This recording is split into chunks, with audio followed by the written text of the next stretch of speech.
بسم اللہ الرحمن الرحیم الحمد للہ الذی لا یبلغ مدحته القائلون ولا يؤسی نعمه العدون ولا يؤدی حقه المجتہدون الذي ليس لصفته حد معدود ولا نعت موجود ولا أجل ممدود الذي فطر الخلائق بقدرته ونشر الرياح برحمته ثم الصلاة والسلام على أشرف الأنبياء والمرسلين أبو القاسم مصطفى اللهم صل على محمد وعلى عترته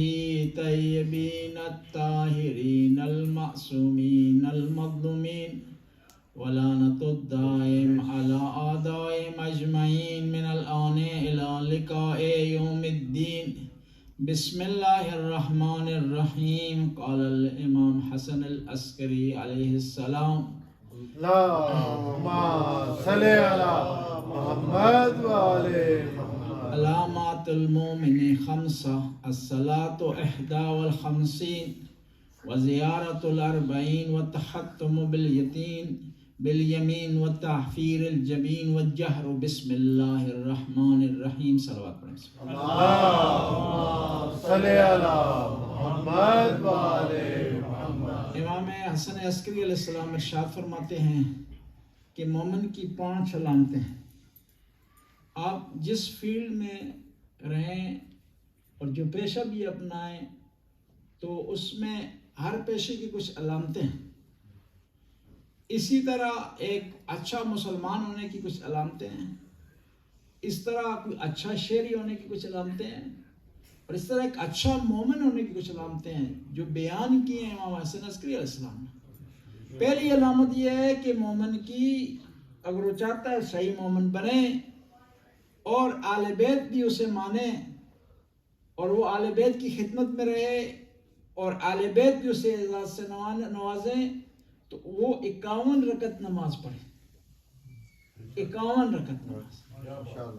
51 رکعت کس طرح ہے؟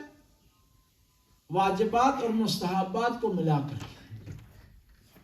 صبح کی 2 رکعت واجب ہے، 2 رکعت مستحب ہے. اس کو آپ واجب کو واجب بھی کہہ سکتے ہیں، فرض بھی کہہ سکتے ہیں. ہماری اصطلاح میں ہم اسے واجب کہتے ہیں، اہل سنت اسے فرض کا لفظ استعمال کرتے ہیں. اس کے مستحب نماز بھی اسے واجب کے مقابلے میں مستحب نماز ہے. اہل سنت اسے نفل بھی کہتے ہیں اور سنت بھی کہتے ہیں. ہم اسے مستحب نماز کہتے ہیں یا نوافل کہتے ہیں. اسے کہتے ہیں صبح کی 4 رکعتیں، ظہر کی 12 رکعتیں، عصر کی 12 رکعتیں، مغرب کی 7 رکعتیں. 4 جو ہے واجب، 3 واجب اور 4 جو ہے مستحب. اسی طرح عشاء کی 2 وتریں اور 4 جو ہے واجب ہے. اور پھر 11 رکعت نماز کس کی؟ نماز تہجد کی. یعنی مومن کی نشانیوں میں سے ایک نشانی یہ ہے کہ وہ 51 رکعت نماز پڑھے اور پھر کوشش کی جائے فضیلت کے وقت نماز پڑھی جائے. کوشش کی جائے کہ اول وقت میں نماز پڑھی جائے. روایات میں آتا ہے کہ اگر آپ اول وقت میں نماز پڑھتے ہیں، فضیلت کے وقت نماز پڑھتے ہیں، تو گویا آپ اس وقت نماز پڑھ رہے ہیں جس وقت امام زمانہ جل اللہ تعالیٰ فرض شریف نماز پڑھ رہے ہیں. اللهم صل على محمد محمد. بس مومن کی نشانیوں میں سے ایک نماز کو قائم و دائم رکھنا. ہم بعض کا ساری عبادتیں میں جا لاتے ہیں لیکن نماز کی طرف توجہ نہیں دیتے. اور بعض پر ایسا ہوتا ہے ہم مستحب کام کرتے تھکتے نہیں لیکن واجب ہماری قضا ہو جاتی. ساری رات عبادت کریں گے کسی حوالے سے لیکن صبح کی نماز رہ جاتی. ایسا نہیں ہونا چاہیے. مومن کو چاہیے اگر اپنے آپ کو مومن کہتے ہیں تو نماز وہ عمل ہے جس کی تاکید ائمہ اہل بیت علیہ السلام نے مشہور ہوا شام میں کہ امیر المومنین نماز نہیں پڑھتے. مشہور کیا حکم شام نے نا. حتیٰ یہاں تک لوگوں نے تعجب کیا جب ان کو خبر ملی کہ ان کو خبر ملی کہ امیر المومنین کی شہادت مسجد میں ہو گئی، تعجب کر رہے تھے. تو امیر المومنین نے یہ جواب نہیں دیا کہ میں نماز پڑھتا ہوں، بلکہ امیر المومنین نے اپنے کردار سے بتایا کہ پڑھنا تو دور کی بات ہے، بلکہ ہر مومن کی نماز تب قبول ہوگی جب ولایت علی کو مانے. بلکہ امیر المومنین نے کہا کہ نماز تو بعد کا مسئلہ ہے، آدم کی توبہ ہماری وجہ سے قبول ہوئی ہے، حضرت نوح کی کشتی ہماری وجہ سے کنارے لگی ہے، ہماری وجہ سے موسیٰ کو نجات ملی. کس سے؟ دریا سے. دیکھیں نا وہاں پر دو قومیں ہیں، دو پارٹیاں ہیں، ایک بچ گئی ہے، ایک غرق ہو گئی. فرعون کی پارٹی غرق ہو گئی، موسیٰ علیہ السلام کے ماننے والے چاہنے والے بچ گئے.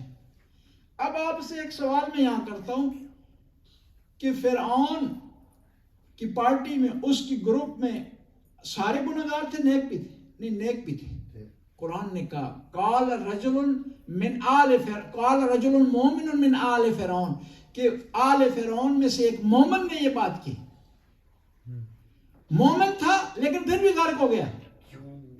اور موسیٰ علیہ السلام کی قوم میں گنہگار تھے لیکن پھر بھی بچ کے. کیوں؟ امام کی وجہ سے. وہ امام کی وجہ سے غرق ہو گئے، یہ امام کی وجہ سے بچ گئے. خدا نے کہہ دیا پانی کو کہ فرعون والوں کو چھوڑنا نہیں ہے، موسیٰ والوں کو چھیڑنا نہیں ہے. ہم بھی یہی توقع رکھتے ہیں قیامت کے دن خدا کہے گا علی والوں کو چھیڑنا نہیں ہے، غیر علی والوں کو چھوڑنا نہیں ہے. ہم دعویٰ نہیں کرتے کہ ہم بڑے پکے نمازی ہیں، ہم دعویٰ نہیں کرتے کہ روزے میں ہمارا کوئی ثانی نہیں، لیکن یہ دعویٰ کرتے ہیں کہ ہم علی کے مانتے ہیں. ہم یہ دعویٰ کرتے ہیں کہ ہمارے پیشوا علی. ایک آدمی گناہ میں مبتلا ہوتا تھا ہمیشہ، اس کو کسی نے کہا کہ یہ کیوں گناہگار سارے کیوں علی کو مانتے ہیں؟ اس نے کہا کہ انہیں پتہ ہے خود گناہگار ہے لیکن امام معصوم ہے. گناہگار یہ کہہ رہے ایسا نہ ہو کہ ہم خود بھی گناہگار ہیں، امام بھی اس کو بنا لیں جو گناہگار ہو، اپنا بیڑا بھی غرق اس کا بیڑا بھی غرق. بس آپ کی خدمت میں عرض کر رہا تھا کہ نماز کی بڑی تاکید ہے، اور نماز کے بارے میں ان قبلت ما سوا و ان ردت ما سوا. نماز قبول ہو جائے گی تو سے عمل قبول ہو جائے گا. تمام عبادتوں کا نچوڑ نماز ہے. تمام عبادت، روزہ، حج، زکوٰۃ، ہر عبادت کا نچوڑ کیا ہے؟ نماز. اور نماز کا نچوڑ سجدہ ہے، بلکہ نماز میں رکوع، قیام، سورہ حمد، دعائے قنوت، یہ سارا مقدمہ ہے کس کے لیے؟ سجدے کے لیے. بس تمام عبادتوں کا نچوڑ نماز، نماز کا نچوڑ سجدہ. اور سجدہ بھی معمولی نہیں ہے، خاتم الانبیاء کا اور مسجد نبوی میں ہو اور اس کو آ کر کوئی لمبا کر دے، طول دے دے کسی ہستی کو، اس سے پتہ چلا کہ وہ ہستی کا مقام کتنا بڑا ہے. اب لوگ پوچھتے ہیں کہ شیعہ کی نماز کس طرح ہے جی، فلاں فرقے کی نماز کس طرح ہے جی. میں کہتا ہوں نماز ہم نے پیغمبر سے لینی ہے.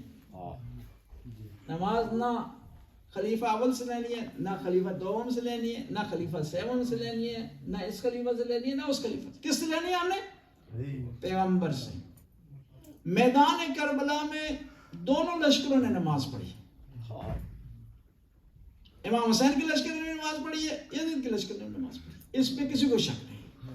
اور ہم نے وہ نماز پڑھنی جو حسین کے لشکر نے پڑھی، اور ہم نے حسین سے نماز سیکھی ہے. اور جب مولا سے پوچھا جائے گا مولا حسین علیہ السلام سے آپ نے کس سے نماز سیکھی ہے، کہا میں سب سے زیادہ پیغمبر کے قریب میں تھا.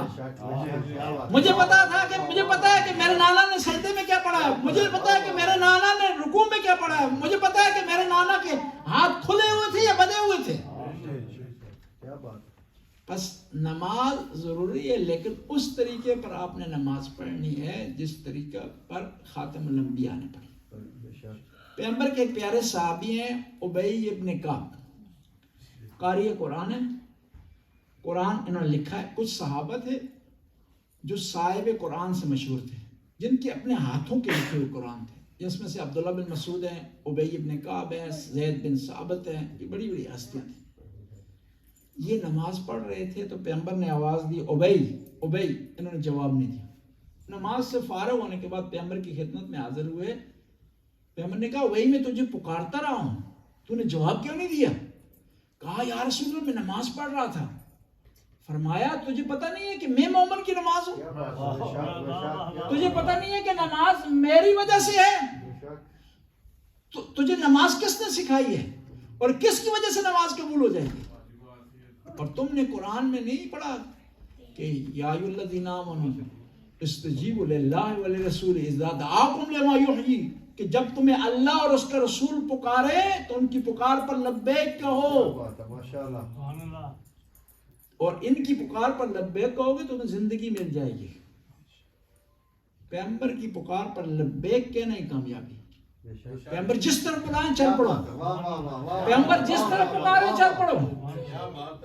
پیغمبر تمہیں پکارے علی کی طرف تو علی کی طرف چلنا پڑے گا، پیغمبر تمہیں پکارے حسین کی طرف تو حسین کی طرف چلنا پڑے گا، پیغمبر تجھے بی بی فاطمہ الزہرا کی اطاعت کے واجب ہونے کے لیے تمہیں ماننا پڑے گا۔ مسلمانوں کو بڑا ناز ہے پیغمبر کی سنت پر، بہت فخر کرتے ہیں اور کرنا بھی چاہیے۔ شلوار تھوڑی اوپر کر لیتے ہیں تو پوچھتے ہیں کیوں، کہتے ہیں پیغمبر کی سنت ہے جی، صحیح۔ قمیض تھوڑی لمبی کر لیتے ہیں تو پوچھتے ہیں، کہتے ہیں کہ پیغمبر کی سنت ہے جی، ہو یا نہ ہو اس سے غرض نہیں ہے، احترام کرتے ہیں مسلمان۔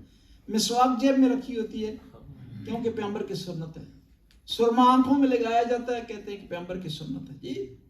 تو ہم کہتے ہیں پیغمبر کی سنت کا پاس ضروری ہے، لیکن ایک اور پیغمبر کی سنت ہے حسین کو کندھوں پر اٹھانا۔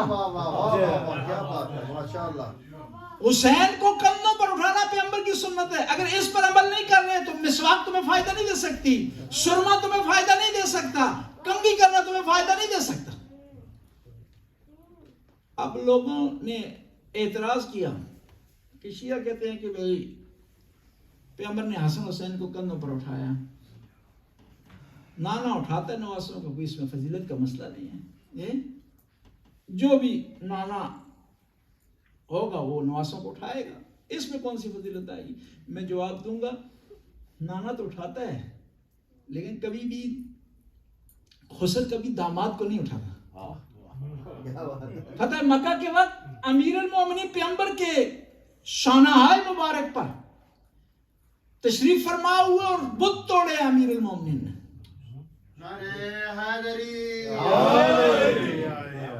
قرآن میں بڑا پیارا لفظ استعمال ہے، لا اقسم بہذا البلد، کہ اے نبی اس شہر کی ہم قسم نہیں اٹھاتے مگر کہ تیرے پاؤں اس شہر میں لگے ہیں۔ کیا بات ہے، یعنی جس مٹی پر پیغمبر کے پاؤں آ جائیں اس کا اتنا بڑا مقام ہو جاتا ہے کہ خدا اس کی قسم اٹھاتا ہے، اور ان پاؤں کا کتنا بڑا مقام ہوگا جو پیغمبر کے کندھے پر آئے، اس دن کی کتنی بڑی فضیلت ہوگی۔ بس مومن کی علامات میں سے ایک علامت یہ ہے کہ وہ 51 رکعت نماز پڑھتا ہے، اور دوسری اس کی علامت یہ ہے، اس کی نشانی یہ ہے، اس کی کوالٹی یہ ہے کہ وہ زیارت اربعین پڑھتا ہے۔ زیارت اربعین یہاں پڑھے یا کربلا میں جا کر پڑھے۔ اور کچھ جگہیں ایسی ہیں جن کو اسلام میں بڑا مقام حاصل ہے، مسجد نبوی ہے، مسجد الحرام ہے، بیت المقدس ہے، مسجد کوفہ ہے، امام حسین علیہ السلام کا حرم مبارک ہے، اور زیارت وہاں پر پڑھیں گے۔ وہ کون سی زیارت ہے؟ خدا نے اتنی عظمت دی ہے امام حسین علیہ السلام کو کہ ہر مناسبت سے ان کے لیے ایک علیحدہ زیارت نامہ معین مشخص کیا ہے اہل بیت نے۔ یہ زیارت نامہ جو 40 کا زیارت نامہ ہے امام حسین کا، یہ امام جعفر صادق علیہ السلام سے منسوب ہے۔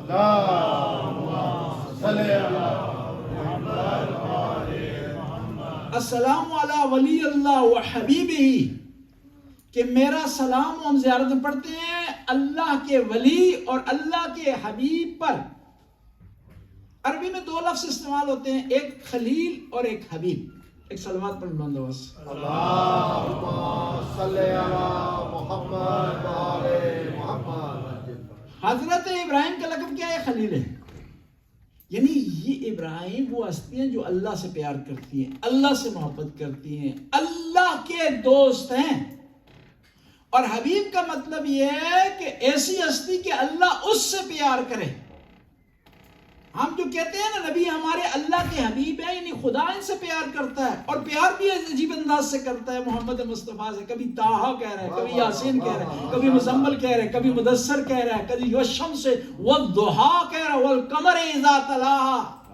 ان القاب سے نواز رہا ہے. دیکھیں نا، ماں کو اپنے بچے سے پیار ہوتا ہے نا تو اس کا نام نہیں لیتی، کبھی اس کو چاند کہتی ہے، کبھی کسی لقب سے، کبھی سے پھول کہتی، کبھی سے ستارہ کہتی. خدا نے میں اپنے نبی کی ہر ادا پر ایک نام اسے دے دیا. جب نبی نے چادر اوڑھی تو کہا مدثر ہے، جب نبی سو گئے تو کہا مزمل ہے، کبھی خطاب کرنے لگے تو کہا طٰہٰ ہے، اور جب ہی لوگوں کی باتیں سننے لگے تو کہا یاسین ہے. اتنا بڑا مقام دے دیا اس نبی نے. اور قرآن نے بڑا پیارا لفظ استعمال کیا اپنے نبی کی، والشمس والضحیٰ. قسم ہے اس سورج کی جب وہ چمک اٹھے، والقمر اذا تلاہا، اور قسم ہے اس چاند کی جو اس سورج کے بعد آئے. اور احادیث میں ملتا ہے کہ چاند، سورج سے مراد نبی پاک ہے، اور چاند سے مراد مولا مشکل کشا علی مرتضیٰ. اور بڑی پیاری مثال دی اس نے، اور بڑے پیارے انداز میں قرآن نے کہا. دیکھیں نا، دو حکومتیں ہیں 24 گھنٹے میں. ایک حکومت کس کی ہوتی ہے؟ سورج کی، کچھ ٹائم تک، اور اس کے بعد حکومت کس کی شروع ہو جاتی ہے؟ چاند کی. ایک صلوات پر منظور.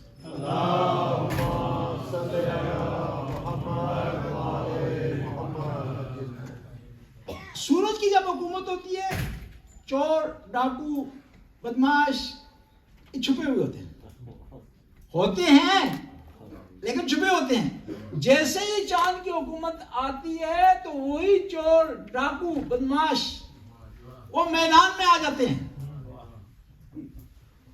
پیغمبر جب تک تھے چور، ڈاکو، بدماش تھے لیکن چھپے ہوئے تھے، سامنے نہیں آئے تھے. لیکن جب مولا علی کی حکومت آئی تو یہ سامنے آ گئے. اور پیغمبر نے جو مثالیں دی ہیں، یا قرآن نے بڑی پیاری مثالیں دی ہیں. اور ایک اور چیز ہے، سورج کی روشنی اپنی ہوتی ہے، چاند کی روشنی سورج سے لی ہے. یعنی مولا کو خدا نے لقب دے کر بتایا کہ علی کے پاس جو بھی کچھ ہے نا تو پیغمبر سے لیا ہے، وہ پیغمبر سے لیے. وہ اگر مدینہ تو علم ہے تو یہ علم کا دروازہ ہے، وہ اگر علم کے گھر ہیں تو یہ علم حکمت کا دروازہ ہے. یعنی جو بھی امیر المومنین کو ملا ہے کس سے؟ پیغمبر پاک کی ذات مبارک سے. بس میں عرض کر رہا تھا کہ نماز کے بعد جو دوسری چیز ہے جس پر عمل آپ نے کرنا ہے وہ زیارت اربعین اعمال میں ہے. اور زیارت اربعین میں ہم پڑھتے ہیں اے اللہ کے ولی آپ پر سلام ہو، اے اللہ کے حبیب آپ پر سلام ہو، السلام علی خلیل اللہ و نجیب ہی، کہ سلام اس ہستی بھی جو اللہ کے خلیل ہیں اور اس کے نجیب ہیں. السلام علی الصفی، سلام اس ہستی پر جو کہ چنی ہوئی ہے، وہ اپنا صفی جو اللہ کے چنے ہوئے کے فرزند ہے. السلام علی الحسین المظلوم الشہید، کہ سلام اس ہستی پر جو جن کا نام حسین ہے، مظلوم ہے، شہید ہے. السلام علی اسیر القربات، سلام اس ہستی پر کہ جو مصیبتوں میں گر گئے. وقتیل العبرات، سلام اس ہستی پر جن کو رلا رلا کر شہید کیا. یعنی دیکھیں نا، زیارت میں ہم یہ بیان کرتے ہیں امام کی مظلومیت، اور ہوا بھی اس طرح کہ امام حسین کی شہادت کے وقت سے پہلے کبھی علی اکبر کی لاش پر امام رو رہے ہیں، کبھی قاسم کی لاش پر رو رہے ہیں، کبھی اون محمد کی لاش پر رو رہے ہیں، کبھی ابو الفضل عباس کی لاش پر آتے ہیں تو فرماتے ہیں الان انکسر الظہری وقیلت قلت حیلتی، کہ اب میری کمر ٹوٹ گئی ہے اور میرے چارے ختم ہو گئے ہیں. بس زیارت اربعین کی تلاوت آپ جو ہے ضرور کریں اس دن کے اعمال میں سے. اس دن کے علاوہ بھی اگر آپ جو ہے وہ پڑھنا چاہیں تو اس میں کوئی عرض نہیں ہے. اور ہمارے پاس جو سب سے بڑا ذخیرہ ہے نا، وہ دو مین چیزیں ہیں اہل بیت سے ہمیں ملی ہیں. ایک دعائیں جو اہل بیت کی ہیں، اور دوسرا جو سب سے بڑا ذخیرہ ہمیں ملا ہے اہل بیت کی بارگاہ سے، وہ زیارت نامے ہیں. زیارت جامع ہے، زیارت امام حسین ہے، زیارت امام رضا ہے، زیارت امام زمانہ ہے. یہ زیارتیں صرف زیارتیں نہیں ہیں، زیارت نامے نہیں ہیں، بلکہ ایسے مطالب پر مشتمل ہے جس میں معرفت پائی جاتی ہے، جس میں درک پایا جاتا ہے. اور جب تک آپ کو اہل بیت کی معرفت نہیں حاصل ہوگی آپ کسی منزل پر نہیں پہنچ سکتے. نمازیں آپ کی قبول نہیں ہوں گی، سجدے آپ کے رائگان ہو جائیں گے، عبادتیں آپ کی رائگان ہو جائیں گی جب تک اہل بیت کی معرفت حاصل نہیں کریں گے. اور معرفت آپ کو مل سکتی ہے ان زیارت ناموں سے. اور اسی زیارت میں ہم آگے پڑھتے ہیں اللہم انی اشہد انہ ولیک، خدایا میں گواہی دیتا ہوں امام حسین آپ کے ولی ہیں، وابن ولیک اور آپ کے ولی کے فرزند ہیں، وصفیک وابن صفیک اور یہ ایک چنی ہوئی ہستی ہیں اور ان کے والد گرامی چنے ہیں، الفائز بکرامتک اکرمتہ، اور خدایا تو نے انہیں کرامت عطا کی ہے اور انہیں بڑا مقام ملا اس کرامت کی وجہ سے. اور پھر پڑھتے ہیں بالشہادت، اور خدایا تو نے ان کو عظیم شہادت عطا کی ہے. بس پہلی شرط یہ ہے مومن کی علامتوں میں سے پہلی علامت یہ ہے کہ وہ 51 رکعت نماز پڑھتا ہے. دوسری یہ ہے کہ وہ زیارت اربعین پڑھتا ہے. تیسری مومن کی علامت یہ ہے کہ وہ کیا کرتا ہے، جب انگوٹھی پہنتا ہے تو اپنے دائیں ہاتھ میں پہنتا ہے، دائیں ہاتھ میں پہنتا ہے. یہ فرق ہے مومنین میں، شیعوں میں اور غیر شیعوں میں. جب وہ انگوٹھی پہنے تو اپنے دائیں ہاتھ میں پہنے، اور یہ پہچان ہے مومن کی. اور اس کے بعد التعفیر بالجبین، سجدگاہ رکھنا. اب کہنے والے آپ سے سوال کر سکتے ہیں کہ آپ سجدگاہ کیوں رکھتے ہیں اور پھر کربلا کی مٹی کیوں رکھتے ہیں؟ کربلا کی مٹی ہمیں یاد دلاتی ہے کہ یہ جو سجدہ ہم کر رہے ہیں نا، جو نماز پڑھ رہے ہیں، اس کو کربلا نے بچایا. ایک آدمی نے سوال کیا مجھ سے کہ آپ کربلا کی مٹی کیوں رکھتے ہیں؟ میں نے کہا کیونکہ کربلا کی سرزمین پر امام حسین کا پاک خون گرا ہے، اس کی برکت حاصل کرنا چاہتا ہوں. اس نے کہا کربلا کی زمین پر تو ملعونوں کا خون بھی گرا ہے، لشکر یزید کا خون بھی گرا ہے، بلکہ ان کے زیادہ قتل ہوئے ہیں، ان کے لوگ زیادہ مارے گئے ہیں. پھر کس بنیاد پر؟ جواب یہ ہے، دیکھیں نا قرآن میں فرعون کا ذکر بھی ہے، نمرود کا ذکر بھی ہے، شیطان کا ذکر بھی ہے، اچھے لوگوں کا ذکر بھی ہے، برے لوگوں کا بھی ذکر ہے. اس کے باوجود وضو کے بغیر قرآن کو ہاتھ آپ نہیں لگا سکتے، کیونکہ قرآن میں جو چیز اغلبیت پاتی ہے، جس چیز کو امتیاز حاصل ہے وہ اللہ کا ذکر ہے، جس چیز کو امتیاز حاصل ہے وہ اللہ کا کلام ہونا ہے، جس چیز کو امتیاز حاصل ہے وہ پیغمبر کی زبان سے جاری ہونا ہے. اس بنیاد پر قرآن کو بغیر وضو کے ہاتھ نہیں لگا سکتے. اس لیے کربلا کی مٹی کو فضیلت حاصل ہے کہ وہ جو خون وہاں گرا ہے وہ خون شمار کیا جائے کہ جو پاک ہستیوں کا گرا. بس اس لیے ہم احترام کرتے ہیں کس کا؟ کربلا کی مٹی کا. اور زیادہ کوئی مٹی آپ رکھ سکتے ہیں نماز میں سجدہ کرتے ہوئے. ہمارے یہاں شرعی مسئلہ ہے، کارپیٹ پہ ہمارے یہاں سجدہ نہیں ہوتا، صرف ان چیزوں پر ہوتا ہے کہ جو زمین ہے یا زمین سے اگتی ہے لیکن کھانے پینے میں استعمال نہیں ہوتی، ان کو ہم استعمال کرتے ہیں سجدے پر. پتہ بھی آپ استعمال کر سکتے ہیں، لکڑ بھی آپ استعمال کر سکتے ہیں، لیکن زیادہ فضیلت یہ ہے کہ مٹی پر سجدہ ہو اور پھر کربلا کی مٹی پر. پھر اس کے بعد الجہر بالبسم اللہ الرحمن الرحیم. 5ویں علامت مومن کی یہ کہ جب بھی بسم اللہ نماز میں پڑھے اونچی آواز میں پڑھے.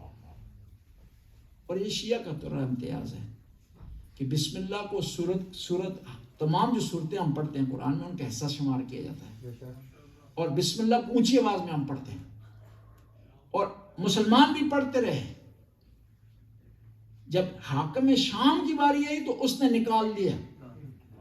اور اس نے کیوں نکالا بسم اللہ؟ اس کی بھی ایک وجہ ہے، کیونکہ جب بھی مسلمان بسم اللہ پڑھتے تھے تو ان کو یاد آ جاتا تھا کہ بسم اللہ کس کی شان میں نازل ہوئی ہے.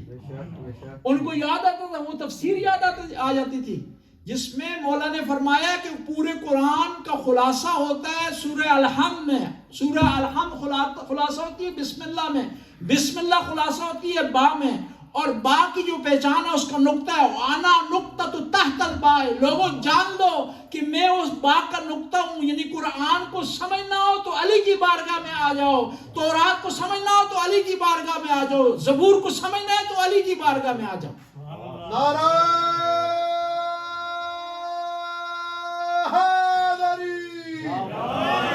مولا نے کوفہ میں ارشاد فرمایا کہ مجھ سے پوچھو سلونی قبل ان تم تفقدونی کہ مجھ سے پوچھو اس سے پہلے کہ مجھے نہ پاؤ.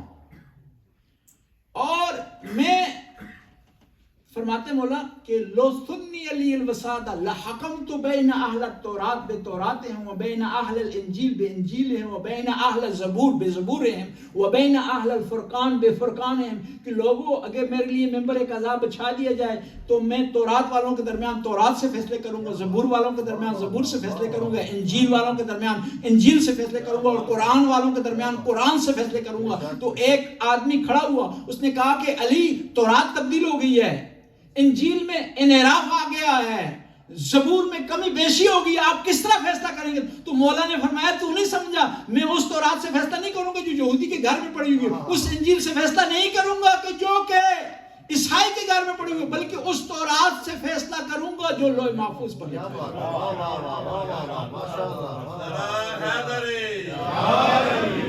اس لیے تو ولادت کے وقت مولا کا جو سب سے پہلا کلام تھا نا, زبور کی, تورات کی, انجیل کی اور قرآن کی تلاوت تھی.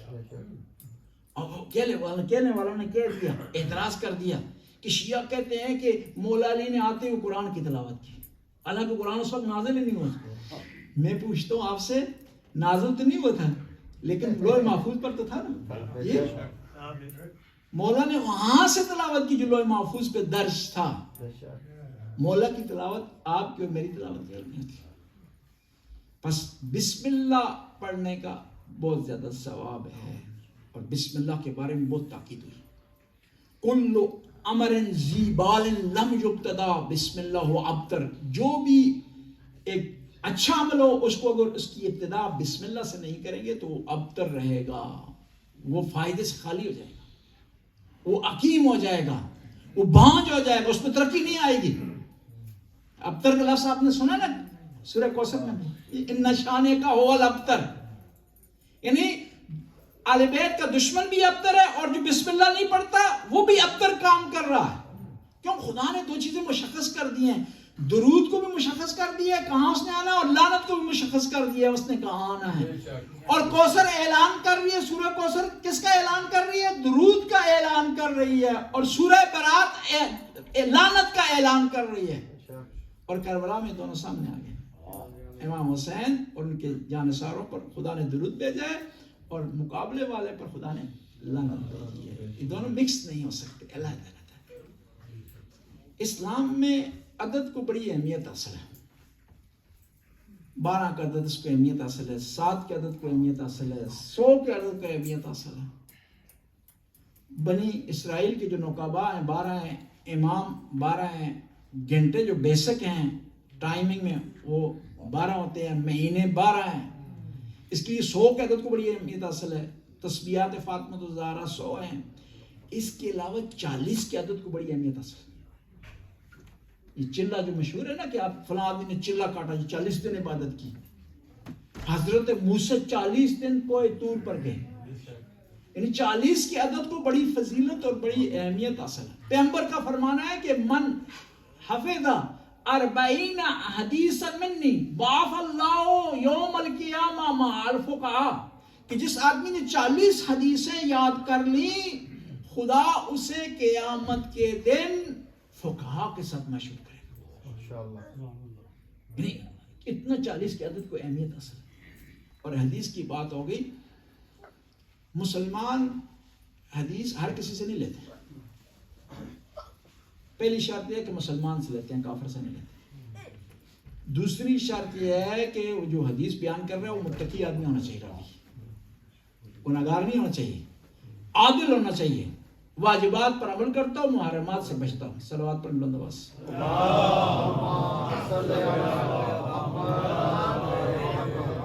واجبات پر عمل کرتا ہوں, محرمات سے بچتا ہوں.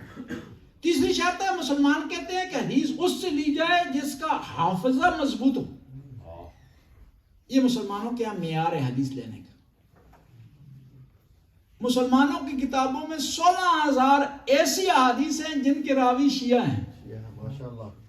بخاری کے, مسلم کے, سنن ابن ماجہ کے, سنن ترمذی. اس کا مطلب یہ ہے کہ مسلمان شیعوں کو نہ فقط مسلمان سمجھتے ہیں بلکہ عادل بھی سمجھتے ہیں, پرہیزگار بھی سمجھتے ہیں, اور مضبوط حافظے والے بھی سمجھتے ہیں.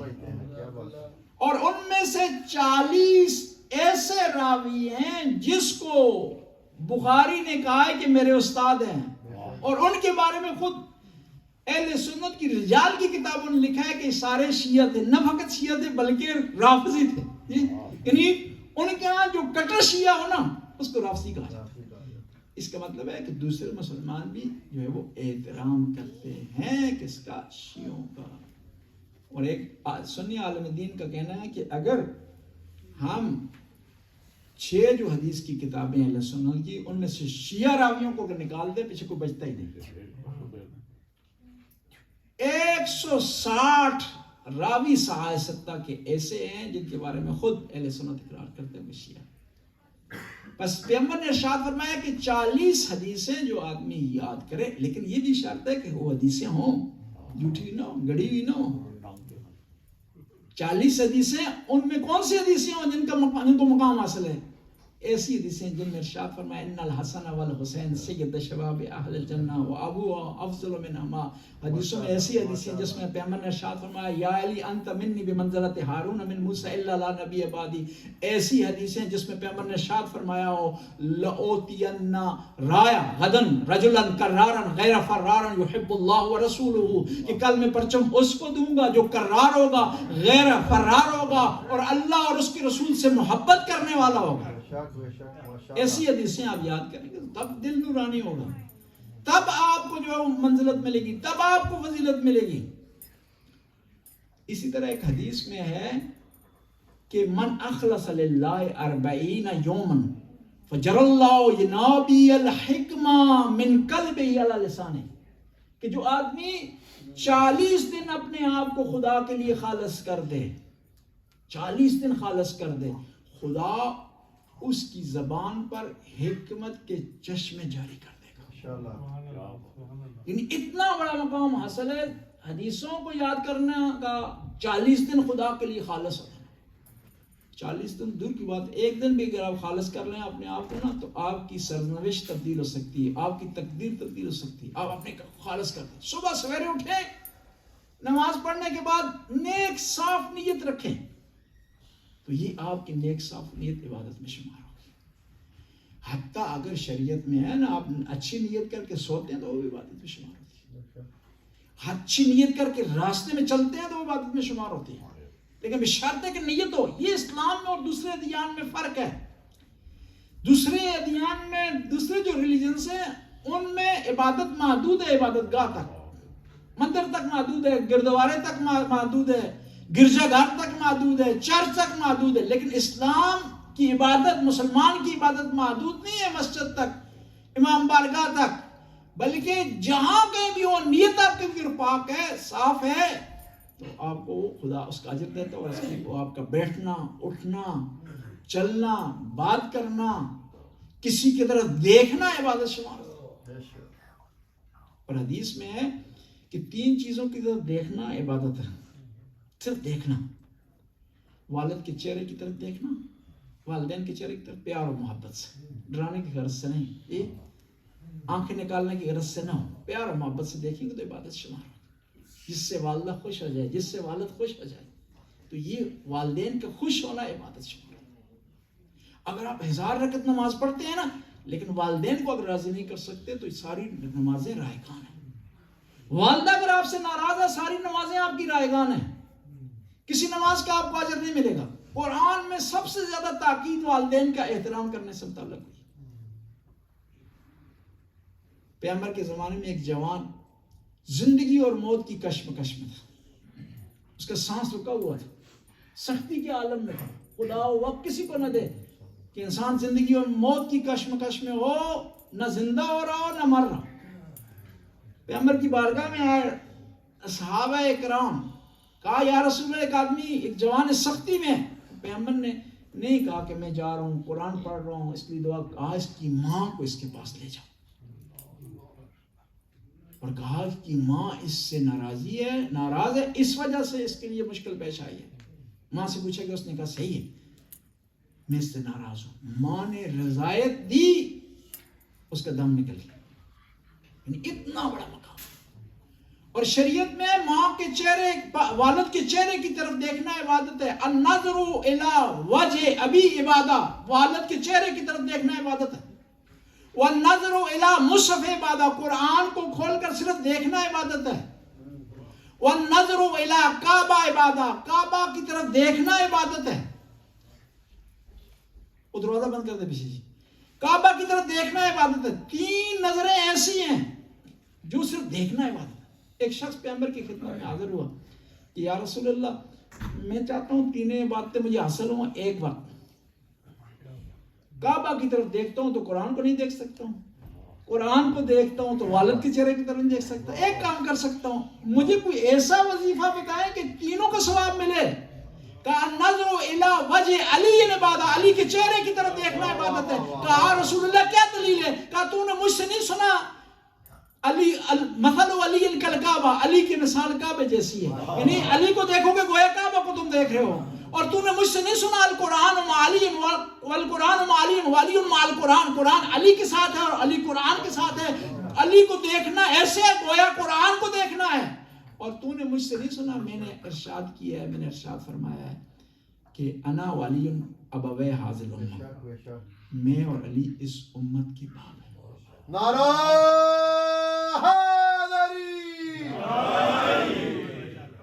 مثل علی کالکعبہ, علی کی مثال کعبہ جیسی ہے.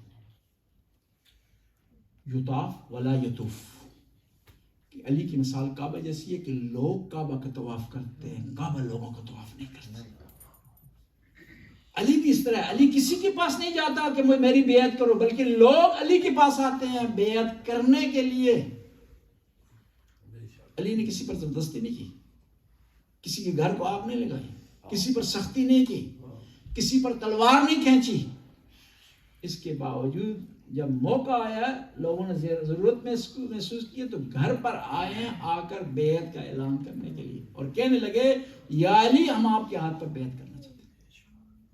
بس میں عرض کر رہا تھا کہ 40 کا عدد اسلام میں اس کو بڑی برکت حاصل ہے. اب ہم چیلنج کیوں مناتے ہیں امام حسین علیہ السلام کا؟ اس کی ہمارے پاس دلائل ہیں. لوگ اعتراض کرتے ہیں کہ امام علی کا چیلم آپ نہیں مناتے, امام حسن کا چیلم آپ نہیں مناتے, بی بی فاطمہ زہرا کا چیلم آپ نہیں مناتے, امام حسین کا چیلم کیوں مناتے؟ میں کہوں گا ہر شخصیت کا اپنا مقام ہے, اپنی فضیلت ہے, لیکن جو خدا نے معجزہ امام حسین کے ہاتھ پر جاری کیا وہ کسی اور ہستی کے ہاتھ پر جاری نہیں ہوا. اور جتنی مظلومیت امام حسین کے لیے ہوئی ہے کسی اور کے لیے نہیں ہے. کچھ چیزیں خدا نے مختص کی ہیں, وہ امام حسین کے ساتھ مختص ہیں. کہتے ہیں 40 دن اور رات زمین و آسمان اور دنیا کی مخلوق اور فرشتے امام حسین کے لیے روتے رہے. اس سے پہلے کسی نبی کے لیے ایسا نہیں ہوا, کسی ولی کے لیے ایسا نہیں ہوا. روایات بتاتی ہیں, تاریخ کی کتابوں نے لکھا ہے کہ 40 دن تک جو پتھر بھی اٹھایا جاتا تھا اس کے نیچے سے خون نکلتا.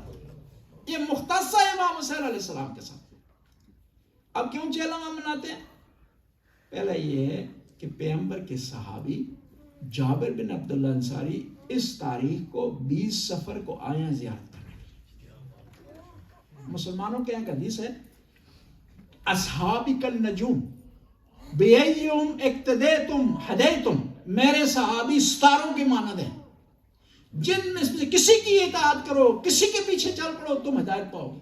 تو جابر بن عبداللہ انصاری پیغمبر کے صحابی ہیں, اور عام صحابی بھی نہیں ہیں, نیک صحابی ہیں, مخلص صحابی ہیں, پیغمبر کے رازدار ہیں, پیغمبر کی ایمانتیں ان کے پاس تھی. یہ آئے 20 صفر کو زیارت کرنے کے لیے 40 کے دن. ان کی پیروی کرتے ہوئے ہم بھی یا وہ زیارت کے لیے وہاں جاتے ہیں. اگر وہاں نہ جا سکیں تو یہاں بیٹھ کر امام حسین کی یاد مناتے ہیں, یہاں بیٹھ کر زیارت 40 کی تلاوت کرتے ہیں. اور دوسری دلیل ہمارے پاس یہ ہے, روایات بتاتی ہیں کہ 20 صفر کو لٹا ہوا قافلہ نیکسٹ ایئر کو 1 سال کے بعد آیا کربلا,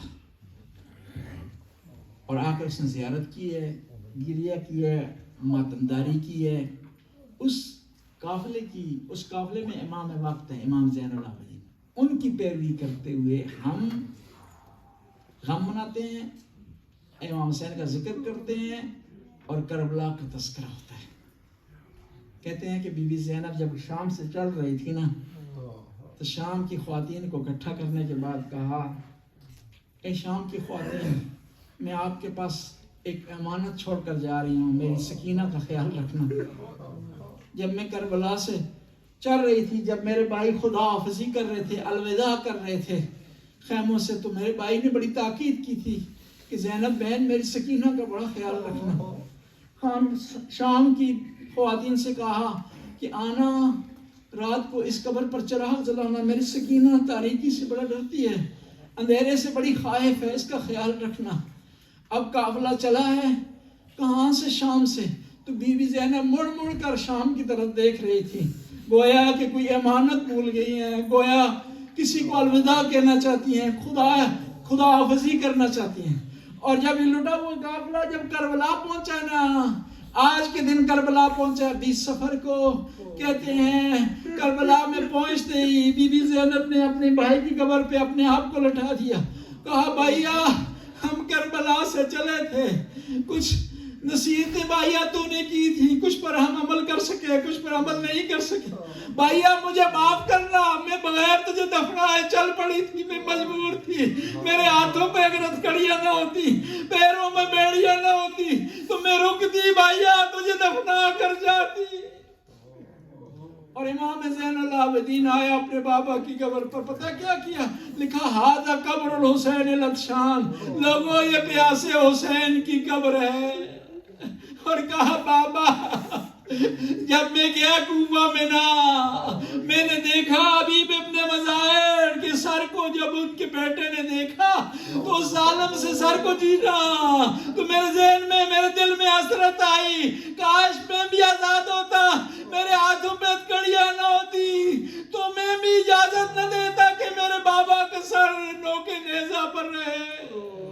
اب قافلہ روانہ ہوا کربلا سے، مدینہ پہنچا، قافلہ مدینہ کے باہر رک گیا، بشیر نے ایک کالا علم لیا، مدینہ میں داخل ہوا، کہا یا اہل یثرب، اے مدینہ والو، مدینہ رہنے کے قابل نہیں رہا، مدینے والے واپس آ گئے لیکن اجڑ کر آ گئے ہیں۔